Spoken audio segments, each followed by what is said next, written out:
우리 하나님 아버지와 주 예수 그리스도로부터 오는 은혜와 평강이 여러분들과 함께 하시기를 바랍니다. 오늘 성경 말씀을 가만히 보면 이 이삭이라고 하는 인물이 등장합니다. 이 이삭은 결혼한 지 19년이 지나는 동안에 자식이 없었습니다. 아버지 아브라함을 생각하면 19년은 아무것도 아닌 시간이라고 생각할 수 있겠지만요, 본인이 처한 그 상황 속에서는 1분 1초도 굉장히 힘든 시간이었고 고통스러웠고 아픈 시간이었으리라 생각합니다. 그래서 이 이삭이 하나님께 아이를 가지게 해달라고 하나님께 기도를 드리게 되었습니다. 하나님께서는 아이를 허락하셔서 20년 만에 아이를 보게 되는데 그만 쌍둥이를 얻게 됩니다. 쌍둥이를 태아에 품은 이 리브가는요, 고통이 이만저만이 아닙니다. 물론 이 아이 하나를 품고 있는 것만도 굉장히 힘들겠습니다만은 두 아이를 태중에 품어야 되니 얼마나 더 힘들겠습니까? 물론 그뿐만이 아니라 이 아이들이 이 뱃속에서 엄청난 태동이 있는 거예요. 그냥 태동이 아니라 배냇짓 하는 것이 아니라 이 둘이서 굉장히 옥신각신 이 엎치락뒤치락 치고 받고 싸우는 겁니다. 이 리브가는 이런 연유를 알기 위해서 또한 하나님께 간구하고 하나님께 묻습니다.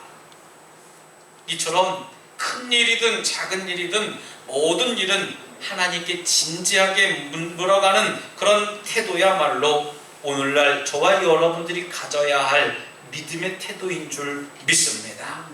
여러분, 아들을 소중하게 여기는 이 문화 속에서 아들 한 명도 아니고 한꺼번에 둘을 얻었으니 이 가뜩이나 매사에 웃음이 많고 행복하고 즐거움이 많은 이 이삭의 입은 늘 귀까지 찢어져서 기쁘고 좋은 삶을 살아가게 되었습니다. 쌍둥이 형제 중에 이 형인 에서는 용감한 사냥꾼이 됩니다. 들판에서 사냥을 하면서 지내서 아버지의 입을 늘 즐겁게 해드려요. 들짐승을 잡아다가 어머니에게 갖다 주면 어머니가 이삭의 입을 참 즐겁게 할 수 있도록 별미를 만들어 줍니다. 반면에 점잖은 동생 아우 야곱이라고 하는 사람은 주로 집에 있으면서 엄마 일을 도우면서 살았습니다. 오늘날로 이런 말하면은 가사 일을 배웠고 어머니에게 음식하는 기술을 배우지 않았을까 생각합니다. 엄마가 좀 많이 편했겠지요. 아버지 이삭은 사냥한 고기를 얻어먹는 재미와 함께 자기와 성격이 다른 이 아들 에서를 많이 사랑하게 되었습니다. 어머니 리브가는요, 자기를 도와서 열심히 가사 일을 해주는 이 야곱이 더 좋았던 것입니다. 오늘 본문의 말씀은 에서가 야곱에게 장자의 명분을 판 이야기를 기록하고 있습니다. 우리는 성경 말씀을 통해서 에서의 조급하고 경솔한 성격과 이 세상 일에 쉽게 빠져버리는 그 나약한 모습을 볼 수 있게 됩니다. 에서는요, 장자의 명분을 판 것에 대해서 불평할 수 없습니다. 또한 그것에 대해서 핑계하고 해명할 기회가 없다라고 저는 생각합니다. 왜냐하면 장자의 명분을 얼마나 가볍게 여겼기에 이 장자의 명분을 쉽게 팔을 수 있겠느냐라고 하는 것이죠. 얼마 후에 이 에서가 그것을 깨닫고 다시 장자의 명분을 달라고 애원하고 다시 원하지만 다시는 그 장자의 명분을 얻을 수 없게 됩니다. 또한 눈물로 간절하게 애원하지만요, 회개할 기회조차도 얻을 수 없게 됩니다. 자신이 한 일을 다시 바꿀 수 없는 날을 맞이하게 된 것입니다. 여러분, 이 에서는 자기의 장자의 명분을 동생에게 팔므로 인해서 세 가지를 포기하게 됩니다. 첫 번째는요, 족장 가문의 장자 혈통에 물려받은 그 제사장의 권리를 포기하게 돼요. 두 번째는 거룩한 땅을 물려받을 약속을 또한 포기하게 됩니다. 세 번째는 자기 족속, 자기 혈통에서 메시아가 나오게 되는 그 약속을 그만 포기하게 됩니다. 이것을 아주 경솔하게 여겼고 이것을 그냥 지나가듯이 하찮게 여겼기 때문에 장자의 명분을 쉽게 팔았다는 것이에요. 에서는 이 모든 것이 내게 무슨 유익이 되고 이익이 되는지 몰랐기 때문에 이 에서는 성경을 통해서 이야기를 합니다. 이 장자의 명분이 내게 무엇이 유익하리요 말하면서 이것들을 버려버린 거예요. 우리는 오늘날 현대를 살아가면서 신앙의 장자권을 가지고 살아갑니다. 우리도 에서처럼요 신앙의 장자권을 소홀하게 여길 위험 속에 항상 살아가고 있어요. 그러한 위험은 다른 것에 있는 것이 아니라 축복에 대한 무관심에 있다는 겁니다. 풍요로운데요, 건강한데요, 아무 문제 없는데요 하면서 무관심 속에 살아가요. 또한 받은 사명을 아주 소홀히 여기고 물질에 대한 욕심을 가지고 살아가는 것이 오늘날 큰 위험이라고 하는 것이에요. 받은 소명은요 우리 장로님들만, 목회자만 가진 것이 소명이 아니고요, 여러분들 모두가 다 하나님께 받은 소명자, 사명자라고 하는 것입니다. 그렇기 때문에 우리는 우리의 소원이 이루어질 때, 우리의 기도가 응답되어질 때 정말 조심해야 될 줄 믿습니다. 왜냐하면 에서가 자신이 원했던 팥죽을 얻게 되었을 때에 장자의 명분을 새까맣게 잊어버리지 않았습니까? 여러분, 이것처럼 우리 역시 우리가 소원하던 그 복이 이루어졌을 때에 하나님을 향한 믿음과 사랑이 그만 식어질 수 있다라고 하는 것을 우리가 깨달아야 됩니다. 오늘 에서는 큰 실수를 범하게 됩니다. 그 실수가 무엇입니까? 바로 생득권을 포기하는 거예요. 여러분, 생득권이라고 하는 말은 무슨 말이냐 하면 사람이 노력하거나 경험해서 얻는 권리가 아니라 사람이면 누구나 태어나면서 얻는, 가지고 있는 그런 권리라고 하는 거예요. 저와 여러분들 모두 생득권 가지고 있는 사람들입니다. 또한 하나님께로부터 우리는 모두 생득권을 가지고 있어요. 하나님의 자녀가 되는 권세 말입니다. 여러분, 하나님께서는 우리들 각 사람에게 명분을 부여해 주셨고 또 거기에 합당한 의무와 일을 요구하고 계십니다. 그렇기 때문에 우리는 우리의 영원한 복을 위해서 우리에게 주어진 그 직분과 사명에 대한 또한 의무에 대한 최선을 다하면서 살아가는 것이 저와 여러분들 직분자들의 모습이 되어야 된다는 거예요. 나는 은퇴했습니다. 나는 이제 나이가 많이 들었습니다. 여러분, 하나님 앞에서는 이게 소용이 없다는 것이에요. 여러분, 에서는 자기가 타고난 그 장자의 명분을 아주 값싸게 여기고 경홀하게 여겨서 이 명분을 팔아넘겼어요. 그것도 값어치 있게 팔았으면 참 이해라도 하겠는데 팥죽 한 그릇에 팔아넘겼는 것입니다. 이와 같은 에서의 행동은 의무로 인한 모든 고통과 희생을 감당하지 않으려고 하는 그 명분을 경홀히 여기는 그런 태도라고 하는 것에 의의가 있다는 겁니다. 여러분, 이런 태도는요, 우리 자신이 하나님께서 우리가 거하도록 지어주신 그 집에 거할 자격이 없다고 스스로 거부하고 밀어내고 부정하는 모습이라는 겁니다. 오늘 우리가 함께 나눈 이 장자의 명분을 판 이 이야기에서 우리는 이 일에 관계된 이 양쪽 당사자들, 에서와 야곱, 이들에게 모든 책임이 있다라고 하는 것을 우리는 깨달아야 됩니다. 에서는 야곱은 축복받았으니까요. 에서는 팔았으니까요. 에서는 나쁜 사람, 야곱은 착한 사람, 야곱은 하나님께 축복받은 사람, 에서는 축복받지 못한 사람, 이렇게 나눠지는 게 아니고요. 이 두 사람 모두 다 하나님 앞에 죄인이라는 거예요. 어찌되었든 이 두 사람 간의 이 거래는요, 의롭지 못한 거래였습니다. 거기에 관련된 이 두 형제들에게 아주 불명예스러운 일이 생겼습니다. 이것을 사회적인 측면과 또 신앙적인 측면에서 우리가 좀 생각해 보려고 하는데요. 사회적인 측면에서 보면 이 야곱의 행동은 형 에서의 입장을 전혀 생각하지 않은 그런 모습입니다. 형제의 의의를 저버린 아주 야박한 처사예요. 생각해 보세요. 배고파하는 형에게 팥죽 한 그릇쯤 못 주겠습니까? 두 그릇도 줄 수 있어야 돼요.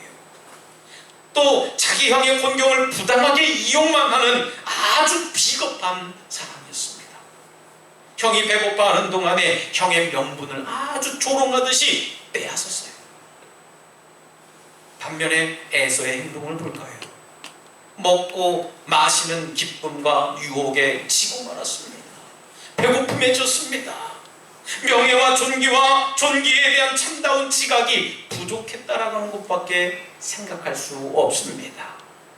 앞날의 일에 무관심한 행동이에요. 내가 가지고 있는 장자의 명분, 이 장자의 명분을 소중하게 여기지 못했다는 것이에요. 신앙적인 측면에서 보면은요, 이 두 사람 또한 하나님 앞에 죄인이라는 겁니다. 야곱의 행동은 경건하지 못했습니다. 왜요? 장자의 명분은 신앙적으로 볼 때 아주 중요성과 위험을 가진 그런 신성한 것입니다. 그런데 이 야곱은 어떻게 했습니까? 그것을 탐했어요. 야곱은 이것을 아주 망령되게 세속적인 일과 혼동하면서 내가 그 명분을 살 수 있을 것이다 라고 생각해버렸습니다. 야곱은요, 그것을 가장 비열한 상거래의 대상으로 만들었습니다.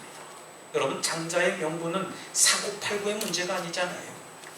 이 사실은 그가 하나님에 대한 믿음이 그만큼 부족했고 하나님이 어떤 분이라고 하는 사실을 그들이 깨닫지 못했다는 얘기예요. 경건의 넓고 자유로운 정신에 어긋난 행동이었습니다. 에서의 행동도 한번 볼까요? 에서의 행동은요, 시험을 이기지 못했습니다. 시험에 이기지 못하고 무너지는 아주 무기력함을 보여주는 그런 행동이었어요. 소위 말하면 신성모독죄에 해당됩니다. 미래보다는 현재에 사로잡혔습니다. 영적인 일보다는 육적인 일에 관심이 끌렸을 뿐만 아니라 먼 앞날의 가능성을 보기보다는 눈앞에 남아져 있는 그 확실한 것에만 관심을 가졌던 사람이었습니다. 그렇다 보니까 이 장자의 명분이 어떤 것이다, 어떤 뜻을 가지고 있다, 이 명분이 하나님으로부터 내가 어떤 축복을 누릴 것이다 라고 하는 사실을 까마득히 잊어버렸던 것이에요.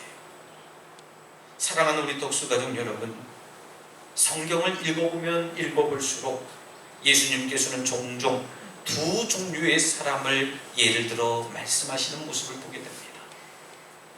좁은 문과 좁은 길로 가는 사람, 또 넓은 문과 넓은 길로 가는 사람, 또 좋은 열매를 맺는 나무와 나쁜 열매를 맺는 나무, 반석 위에 집을 짓는 사람과 모래 위에 집을 짓는 사람들, 이렇게 두 부류의 사람들로 나누게 합니다. 오늘 우리가 성서에서 만난 이 에서는요, 하나님을 버리고 세상을 택한 사람이었습니다. 그가 세일산에서 족장이 되어서 신앙의 계보에서 사라진 것은 그가 선택한 삶의 모습이고 그가 행동한 삶의 열매였습니다. 장자의 명분을 판 삶의 결과고 장자의 명분을 판 삶의 열매가 바로 하나님 앞에 버려진 삶이라는 것이에요. 에서가 보여주는 모습은 모래 위에 집을 지은 어리석은 사람과 같은 모습이라고 말씀드릴 수 있어요. 그러면 야곱은 오로지 하나님을 택하고 신실한 신앙의 길을 간 사람이었을까요? 유감스럽지만 아니오입니다. 그가 신앙의 계보를 이은 것은 전적으로 하나님의 은혜였습니다. 야곱의 행동으로, 야곱의 욕심으로는 절대 아니에요. 사실 오늘 성경이 보여주는 그 야곱은요, 에서보다도 더 나쁘고 고약한 사람 쪽에 속합니다. 야곱이야말로 평생 하나님도 아니고 세상도 아니고 그 둘 사이에서 오락가락하는 그런 비겁한 사람이었습니다. 그가 구원의 대열에 오른 이유가 무엇입니까? 바로 하나님이 구원의 도구로 쓰신 그 자신의 아들 요셉 때문에 그래요. 요셉이 범사에 하나님과 동행함으로 형통하더라. 여러분, 이 아들 때문에 이 야곱이 쓰임받았다는 것입니다. 여러분, 오늘 우리 앞에는 축복과 저주라고 하는 두 길이 있습니다. 오늘 성서가 우리에게 들려주는 그 진리는 하나님을 버리고 세상을 택한 사람은 영원한 멸망밖에 없다는 것을 우리들에게 교훈하고 있어요. 오늘날 많은 사람들이 에서가 장자의 권리를 가볍게 여긴 것처럼 말이죠. 하나님께서 내려주시는 그 영적 특권을 소홀하게 여기고 있다라고 하는 겁니다. 우리는 지금 현재에 사로잡혀서 미래를 생각하지 못하고 식욕과 정욕과 또 물욕을 지닌 채 그런 육체의 욕구에 따라 양심의 소리를 무시하거나 영적인 그 일을 감당하지 못하는 경우가 너무 많다는 것이에요. 여러분, 히브리서 12장 16절 말씀에는 이렇게 우리들에게 말씀하고 경고하고 있습니다. 곧 한 그릇 음식을 위하여 장자의 명분을 판 에서와 같이 망령된 자가 없도록 살피라 했습니다. 저와 여러분들 모두가 이 말씀을 좀 기억하면서 주님께서 내게 주신 그 직분, 권사로서, 집사로서, 장로로서, 목사로서 이 직분과 사명을 아주 소중하게 여기고 말씀에 더욱 충성하고 순종하는 길을 택하셔서 하나님께서 귀한 복을 받는 저와 여러분들 모두가 되시기를 주님의 이름으로 축원합니다. 이 시간 우리 함께 결단의 기도를 드릴 때 주님, 세상과 하나님에서 하나님을 선택할 수 있는 믿음의 사람이 되겠습니다. 더욱 큰 믿음을 주시고 순종할 수 있는 용기를 주시옵소서라고 잠시 결단의 기도를 드리겠습니다. 할렐루야. 사랑과 내가 충만하신 하나님, 세상과 하나님 사이에서 하나님을 선택할 수 있는 믿음을 갖게 하여 주시옵소서. 하나님, 저희들에게 더욱 큰 믿음을 더하여 주시사 하나님 말씀에 순종할 수 있는 믿음과 용기를 통해 하나님을 기쁘시게 하는 믿음을 갖게 하여 주시옵소서. 주님, 저희들의 믿음 없음을 용서하여 주시옵시고 저희들의 믿음 없음을 긍휼히 여겨 주시옵소서. 불쌍히 여겨 주시고 어여삐 여겨 주시옵소서. 신실하신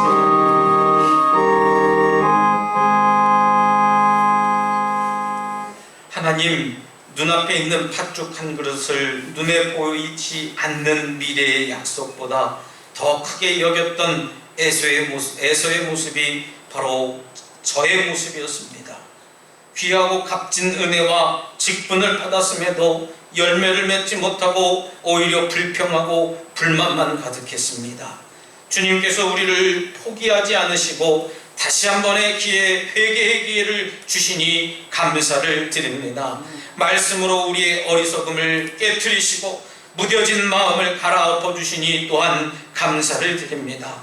이제는 육신을 따라 살지 않고 영을 따라 살아서 참된 생명의 열매를 맺을 수 있는 우리 거룩한 덕수교의 성도들 되게 하여 주시옵소서. 예수님 이름으로 기도드리옵나이다. 아멘.